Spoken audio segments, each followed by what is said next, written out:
Spiritual channel کے محترم ناظرین و سامعین السلام علیکم۔ یہ بات دعا گو ہوں کہ آپ سب خیریت سے ہوں گے۔ محترم ناظرین کرام، آج کی ہم اس ویڈیو میں تذکرہ کریں گے کہ حضرت سلطان باہو کے جسد خاکی اور ان کے مزار کو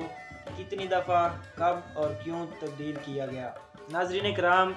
سلطان العارفین حضرت سلطان باہو رحمۃ اللہ علیہ 1039 عیسوی میں پیدا ہوئے اور آپ کی وفات 1102 عیسوی میں 63 سال کی عمر میں ہوئی۔ ناظرین کرام، جیسا کہ ہم سب جانتے ہیں کہ حضرت سلطان باہو ہمیشہ شہرت و ظہور، دنیا اور دنیا داری کی زندگی سے کوسوں دور رہتے تھے۔ ان کی زندگی کے متعلق ہمیں جو بھی معلومات ملتی ہیں وہ صرف ان کی زندگی پر لکھی ہوئی کتابوں سے ہی ملتی ہیں۔ ویسے آپ کی زندگی کے سارے حالات و معاملات صیغہ راز بنے ہوئے ہیں۔ آپ نے اپنی زندگی میں جو ذکر الہی میں گزاری ہے اور اپنے جسم کے علاوہ اپنی قبر مبارک بھی مخفی رکھی۔ اسی وجہ سے آپ کی ابتدائی جو قبر مبارک تھی اسے پہلی بار مٹی کے سادہ سے قبر کے طور پر دریافت کیا گیا، لیکن اللہ تعالیٰ کو آپ کا ظاہر کرنا پسند آیا اور آپ سلطان العارفین ہونا قرار پایا تھا۔ شروع میں دریائے چناب کے کنارے ایک پرانا قلعہ کہر گاں کے نام سے مشہور تھا اور اس قلعے کے اندر آپ کی اور بہت سی قبریں شامل تھیں۔ تو اس وقت دریائے چناب میں پانی کا بہاؤ اور کٹاؤ تیز ہوا اور دریا اس قلعے اور قبرستان کے بالکل قریب ہونے لگا۔ تو ایک رات وہاں کے ایک صوفی بزرگ گل شاہ صاحب کو حضرت سلطان باہو رحمۃ اللہ علیہ کی زیارت نصیب ہوئی اور آپ نے فرمایا کہ اس قلعہ کے اندر میری قبر موجود ہے اور کچھ دنوں میں دریا اس قلعے اور اس قبرستان کو ملیا میٹ کر کر اس سے اپنے ساتھ بہا لے جائے گا، تو آپ فوراً سے میری قبر مبارک کو وہاں سے کسی اور جگہ منتقل کر دیں۔ اگلے دن وہ بزرگ اس قبرستان پہنچے اور ان کی بتائی ہوئی قبر کی کھدائی کی، لیکن آپ کا جسد خاکی اس قبر میں موجود نہ تھا، تو وہ مایوس ہو کر واپس چلے گئے۔ تو اسی رات حضرت سلطان باہو رحمۃ اللہ علیہ پھر ان کے خواب میں آئے اور فرمایا کہ ایسے آپ کو میرا جسد خاکی نظر نہیں آئے گا، آپ کل رات ایک صندوق میری قبر کے کنارے رکھ دیجئے گا اور اگلی صبح وہ صندوق اٹھا لینا۔ اگر وہ صندوق میرے جسد خاکی کی وجہ سے بھاری ہوا تو اسے لے کر کسی اور جگہ دفن کر دینا۔ تو اگلے دن گل شاہ صاحب ایسے ہی کیا اور جب اگلی صبح وہ صندوق اٹھانے کے لیے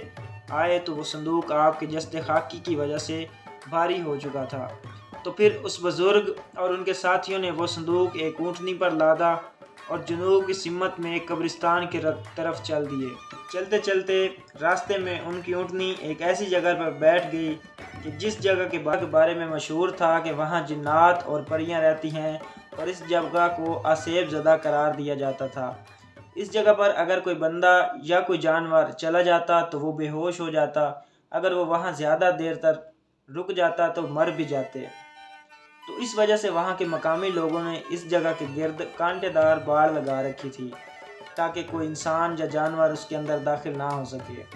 تو حضرت گل شاہ رحمۃ اللہ علیہ صاحب نے اور ان کے ساتھیوں نے اونٹنی کو اٹھانے کی کافی کوشش کی مگر وہ کامیاب نہ ہوئے۔ آخر سب نے یہ فیصلہ کیا کہ ان کو اسی جگہ پر دفنایا جائے۔ تو یہ سن کر اونٹنی خود بخود اٹھ گئی اور اس باڑ کے اندر جا کر ایک جگہ پر بیٹھ گئی۔ تو آپ کو پھر اسی جگہ دفن کیا گیا، اور اس واقعے سے ظاہر ہوتا ہے کہ اللہ پاک نے اپنے برگزیدہ بندے کے لیے یہ جگہ پہلے سے ہی وقف کر رکھی تھی تاکہ اس جگہ کوئی انسان یا جانور نہ آئے اور یہ جگہ آپ کے مزار مبارک کے لیے پاک و صاف رہے۔ جب آپ کو یہاں دفنایا گیا تو لوگوں کو اس سارے واقعے کا علم ہوا، تو لوگ جوق در جوق آپ کے مزار مبارک پر آنے لگے اور فیض حاصل کرنے لگے، اور پھر دیکھتے ہی دیکھتے وہاں عوام الناس کا سمندر آنے لگا اور اپنی منتیں اور مرادیں پوری کرنے لگے۔ ناظرین کرام، اللہ پاک اپنے نیک بندوں کو ایسے ہی نوازتے ہیں، اور پھر یہ سلسلہ کئی سالوں تک چلتا رہا، لیکن کافی عرصہ بعد دریائے چناب آپ کے دربار کے قریب آنے لگا تو مریدین اور زائرین نے یہ سوچا کہ آپ کا مزار مبارک کسی اور جگہ تبدیل کر دیا جائے، اور پھر آپ کے مزار مبارک اور جسد خاکی کو وہاں سے